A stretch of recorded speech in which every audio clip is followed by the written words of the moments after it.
Passaggio in 29-26 per Gianluca Gazzola davanti al compagno di squadra del Plentin Veneto Manuel Frigo 29-45, Taffarello 29-53. Gazzola ha vinto i campionati italiani giovanili in 2:00:68, alle sue spalle in quell'occasione Manuel Frigo 2:03:22. Primato del meeting di Gianluca Gazzola 2:02:90. Siamo a metà gara, Gazzola, Frigo, Taffarello nell'ordine, 1:00:05 per Gazzola, poi 1:00:57 per Manuel Frigo e Taffarello che vira terzo in 1:01:26 dalla corsia numero 3.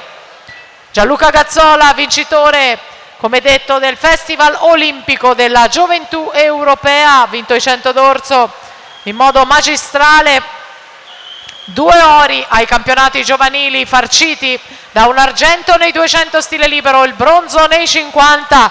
Atleta eclettico ai categorie estivi di Roma, è stato 2 volte argento, 200 stile libero e 200 d'orso. Gazzola davanti con Frigo nella sua scia, siamo sui passi del primato della manifestazione, lo ricordiamo, 2:02:90 per Gianluca Gazzola nell'edizione 2012 del trofeo di Halloween. Frigo che attacca, azione più pulita per lui nel finale, Emanuel Frigo che va alla vittoria, 2:01:99 per il tocco vincente, per soli 2 centesimi va alla conquista dei 200 d'orso e stabilisce il nuovo primato della manifestazione.